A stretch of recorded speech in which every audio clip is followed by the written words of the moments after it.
E aí, Legião do Terror, tudo bem com vocês? O filme que eu venho trazer para mostrar, esta vez, é um filme argentino. E dos bons. A Argentina é conhecida por produzir muitos filmes bons de terror.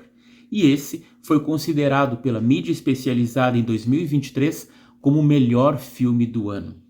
Dirigido por Demian Rugna, estreou aqui no Brasil em fevereiro de 2024 com o título O Mal que Nos Habita. Sabe como é que é esse filme e o porquê que ele foi tão aclamado pela crítica? Me aguarda depois da vinheta.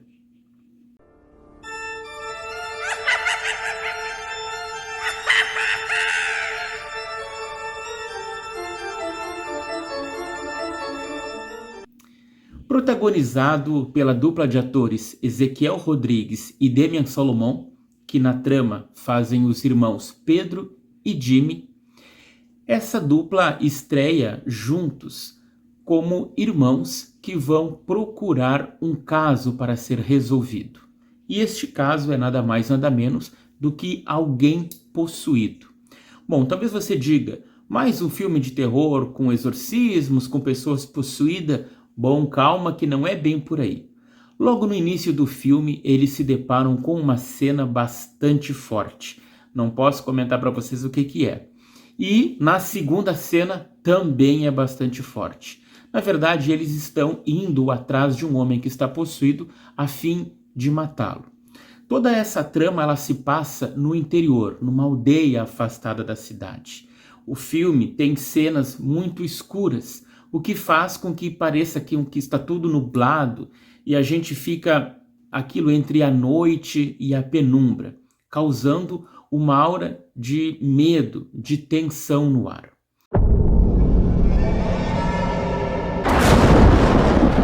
Armando!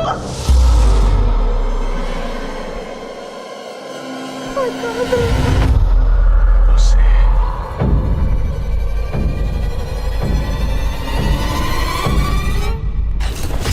O que é um possuído? Isso é algo muito ruim. Ele entra na pessoa e usa seu corpo para nascer.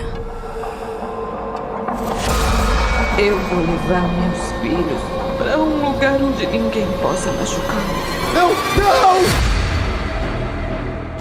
Estamos no fim do mundo. Por que haveria um possuído aqui? Eu vi com os meus próprios olhos! Jair, é o papai. Onde estão as chaves do carro da mamãe? Santino não vai a lugar nenhum. Essa cidade vai se transformar em um inferno em pouco tempo. Você tá inventando tudo, maluco desgraçado!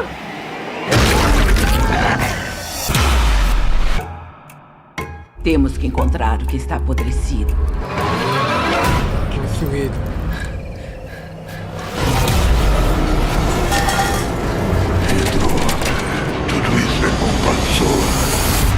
Aos poucos que o filme vai se desenrolando, nós nos deparamos com cenas bastante viscerais. Então, se você não gosta muito de sangue, aquela coisa, esse filme não é para você.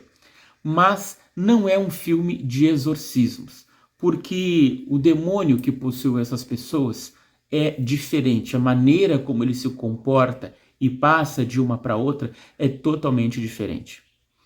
Na tentativa desesperada de acabar com esses demônios que estão possuindo as pessoas, a dupla precisa seguir 7 orientações.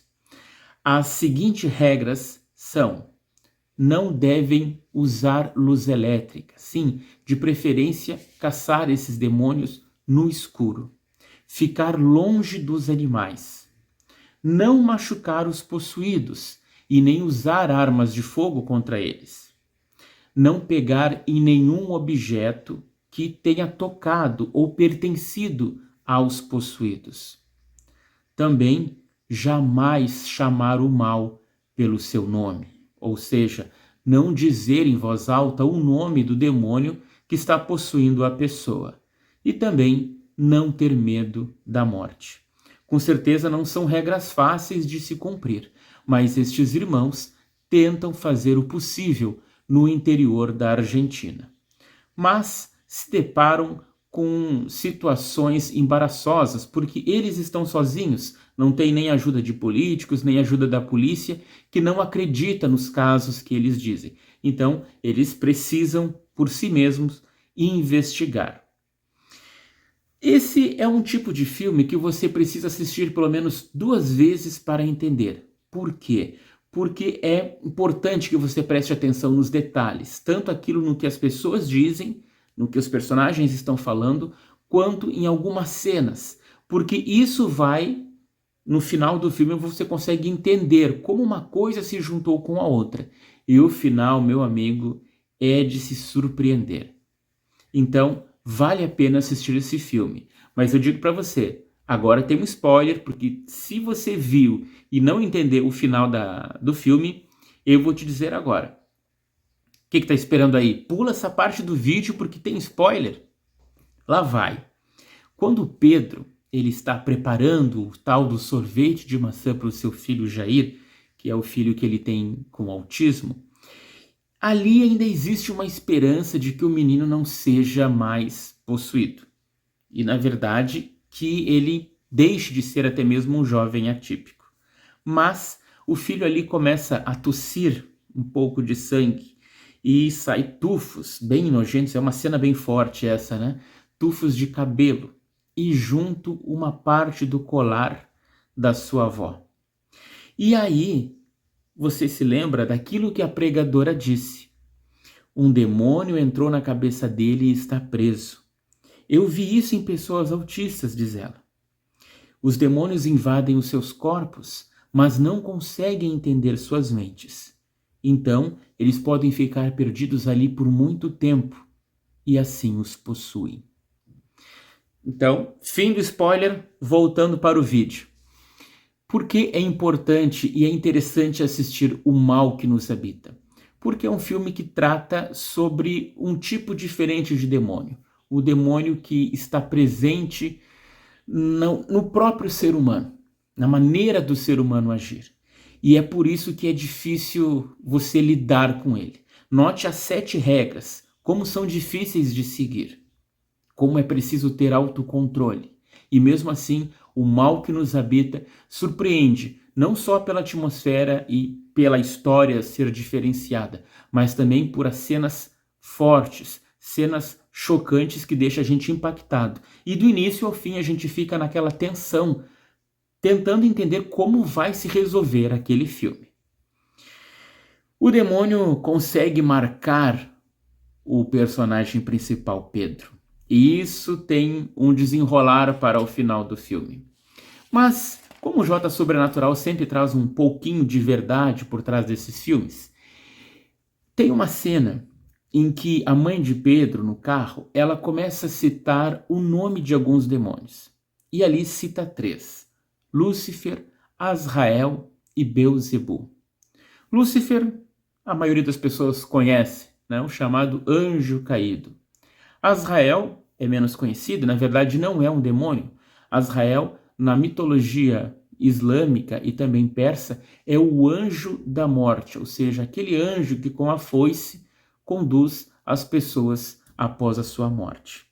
E Beelzebu? Quem é este? Bom, Beelzebu já foi citado pela primeira vez no livro dos Reis.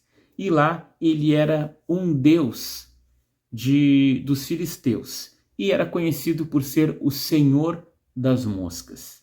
Mais tarde, nos evangelhos, ali Jesus, ao falar com o demônio, chama-o de Beelzebu como um dos líderes dos demônios. Talvez você se lembre agora, mais ou menos há um ano atrás, quando uma imagem do que seria Beelzebu ficou bastante conhecida em todo o nosso país. Em Alvorada, no Rio Grande do Sul, uma mãe de santo chamada Mãe Michele ficou conhecida por ter uma imagem de Beelzebu em sua casa. Lembra dessa reportagem? Olá pessoal, tá chegando a sexta-feira santa, dia do nosso ritual, do maioral, Beelzebu. Me acompanhe nas minhas redes sociais e saiba tudo sobre essa noite mágica.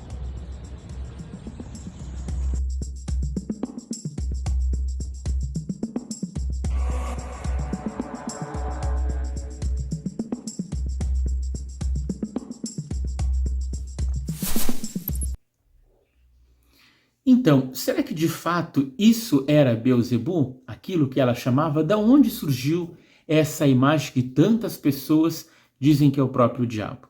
Bem, na verdade isso é um desenho que foi publicado pela primeira vez em 1856 por um mago e, na verdade, ex-sacerdote católico, Eliphas Levi, no seu livro Dogma e Ritual de Alta Magia. Eu tenho um livro aqui para você ter uma ideia. Este foi o livro que Eliphas Levi escreveu. E lá na página 174, ele então mostra a figura do que seria Beelzebub. Na verdade, ele chama este ser de Bafomé, ou o bode de Mendes. Mas o que significa o Bafomé? Na verdade, o Bafomé é uma figura, né, masculina com cabeça de bode, seios femininos, um braço masculino e um feminino.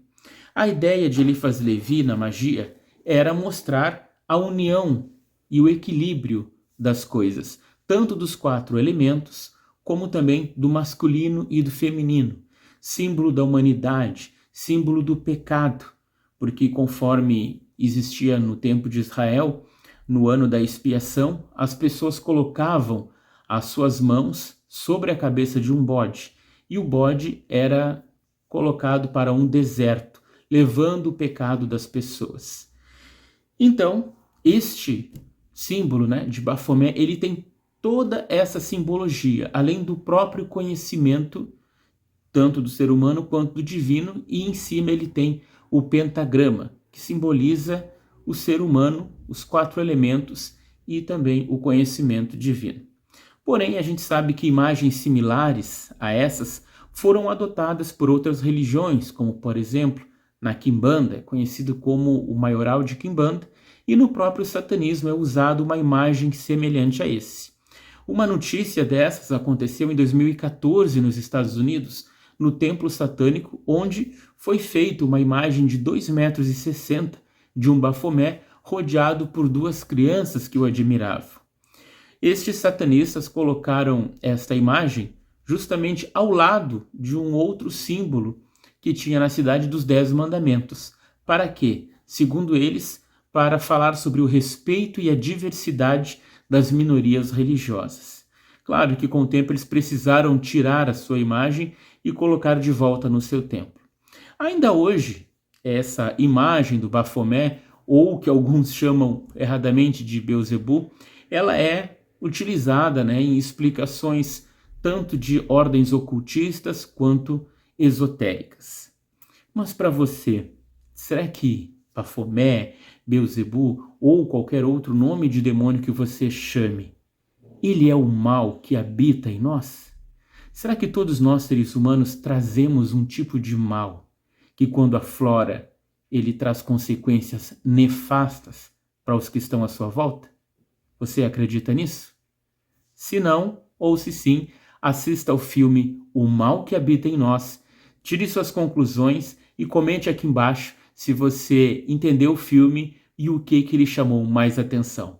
Continue acompanhando o J Sobrenatural, curta, compartilhe e acesse ali as notificações. Ative-as para cada vez que tiver um vídeo novo, uma história nova, você possa acompanhar de perto. Até lá, pessoal!